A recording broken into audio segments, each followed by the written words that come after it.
O motor grita, o eixo de transmissão gira com tudo, mas o carro simplesmente não sai da lama. Fica ali, patinando, e o problema real pode passar bem longe do que muita gente imagina logo de cara. Sejam muito bem-vindos à nossa oficina. Hoje a gente vai abrir a caixa de ferramentas e dissecar um dos mistérios mecânicos mais fascinantes que costumam bater aqui na nossa bancada. É isso aí, e a pegada aqui não é só trocar a peça aleatoriamente, não. Vamos agir como verdadeiros investigadores técnicos, descobrir a falha juntos. A gente vai mergulhar fundo no coração do eixo de tração e entender o que acontece de verdade quando a força bruta do motor encontra o asfalto, ou a falta dele. Bora colocar as luvas, porque o diagnóstico de hoje é mecânica pura em ação. Bom, a gente começa com aquele sintoma clássico que chega toda semana na oficina. O cliente encosta, desesperado, relatando que tentou sair de um atoleiro, o motor rugiu, o eixo mandou força total, mas o veículo não andou 1 centímetro. Exato. Um pneu fica lá, girando em falso, jogando barro no teto, enquanto a outra roda fica paradinha, intacta, parecendo rir da situação. Aí vem a grande dúvida na cabeça de quem está começando na área. Por que um carro com tanta potência, de repente, parece não ter força nenhuma para sair do lugar? A resposta, incrivelmente, não está numa peça quebrada. O mecanismo está fazendo exatamente o que ele foi projetado para fazer. E para desvendar esse mistério, a gente precisa olhar para a solução de engenharia mais elegante que já colocaram num veículo, o diferencial. Ele é literalmente o coração do eixo. Mas na prática, o que ele faz? A missão principal do diferencial é permitir que as rodas da esquerda e da direita girem em rotações diferentes, RPMs totalmente independentes. E o mais genial, tudo isso enquanto ambas continuam recebendo aquela potência constante lá do motor. É uma obra de arte mecânica que resolve um problema físico gigantesco na hora de fazer uma curva. Para entender o porquê dessa peça ser obrigatória, vamos imaginar uma comparação simples. Pensa num sistema de eixo sólido. Sabe aquele eixo de kart, onde as duas rodas estão soldadas firmemente num único cano de metal? Pois é. Ao entrar numa curva com esse eixo sólido, a roda do lado de fora tem que obrigatoriamente percorrer uma distância muito maior que a roda de dentro. Se elas estão travadas juntas, a roda de dentro vai ser forçada a deslizar, sendo arrastada pelo asfalto para compensar a curva. O diferencial entra exatamente aí. Ele elimina esse arrasto, dando total independência para cada roda. Mas chega de teoria abstrata, né? Bora jogar esse componente pesado aqui na bancada, desmontar a carcaça e rastrear exatamente para onde vai a energia do motor. Com certeza, porque para diagnosticar qualquer perda de tração de verdade não tem jeito. O profissional precisa visualizar o fluxo mecânico da energia de ponta a ponta. Se não entender o caminho, vai errar o diagnóstico. O fluxo lá dentro é muito lógico. Presta atenção. A potência do motor desce pelo eixo de transmissão e dá de cara com a engrenagem do pinhão. Isso. O pinhão, por sua vez, gira uma roda dentada bem maior, que a gente chama de coroa. E bem no miolo dessa coroa, a mágica começa. A engrenagem Spider, ou satélite, é ativada e começa a distribuir o movimento para as engrenagens laterais, as planetárias. Exato. E são essas engrenagens laterais que comandam os semi-eixos de forma independente, girando as rodas. É por esse caminho exato que a força viaja, do motor até o pneu tocar no chão. E aqui a gente entra no nosso primeiro alerta de mecânico. Na correria do dia a dia da oficina, muita gente comete um erro fatal. O cara vê a perda de tração e já sai culpando a caixa de marcha inteira, quando na verdade o problema é a pura física do diferencial. Nossa, isso acontece demais! Outro erro clássico de quem está começando é sair trutando peça, condena semi-eixo, troca rolamento, sem rastrear o fluxo de potência que a gente acabou de mostrar. Ignorar a velocidade dos componentes internos é pedir para o cliente voltar na mesma semana com o carro no guincho e muito bravo. É por isso que a gente tem uma regra de ouro aqui na oficina. Diagnóstico sem entender a física é puro chute. Falou tudo. Se a gente não compreende as regras de velocidade e de distribuição de força que operam dentro daquela carcaça de metal, a gente está só adivinhando.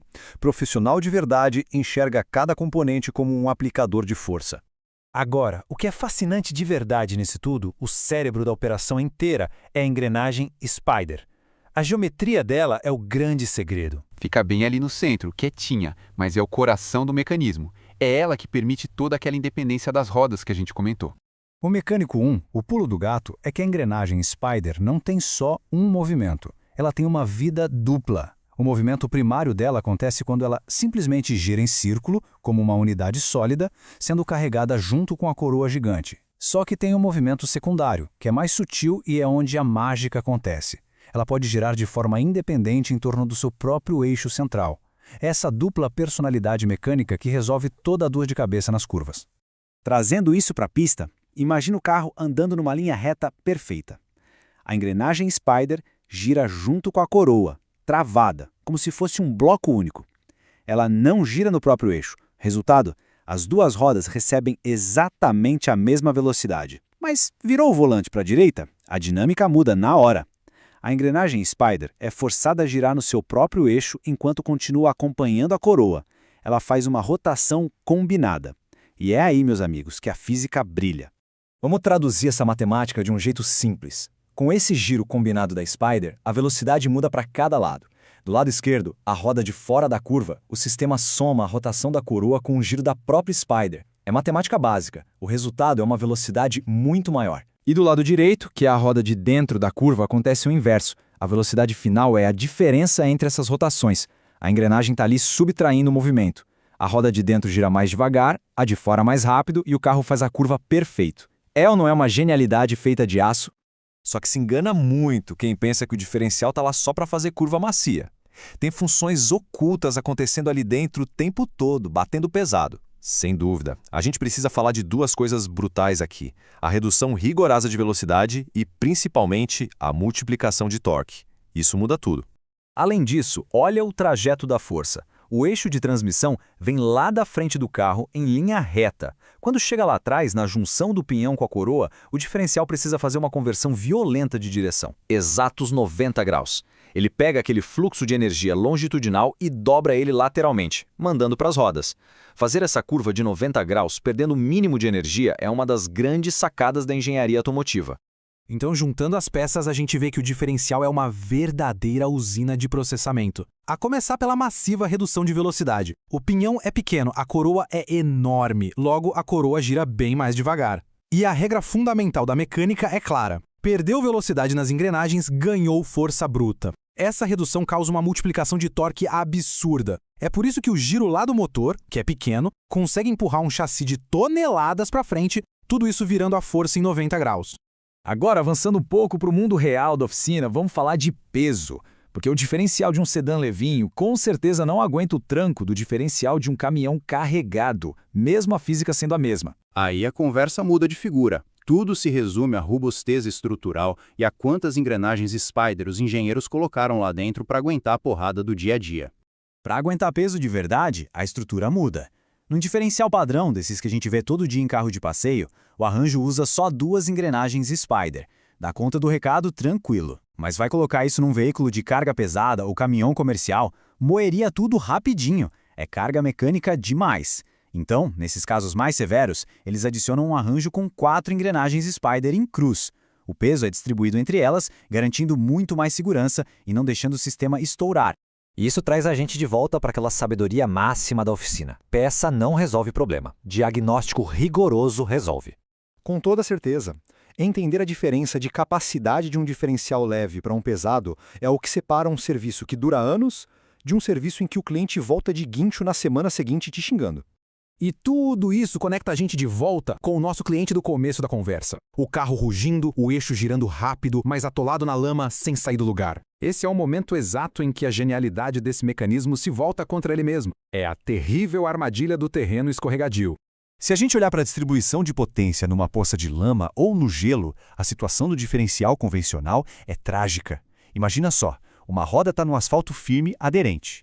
A outra caiu na lama lisa. O diferencial padrão, pela sua própria natureza mecânica, vai sempre entregar a força para o lado mais fácil, o caminho de menor resistência. O que acontece? Quase 90% da energia vai direto para a roda que está na lama, fazendo ela girar a 1000 por hora em falso.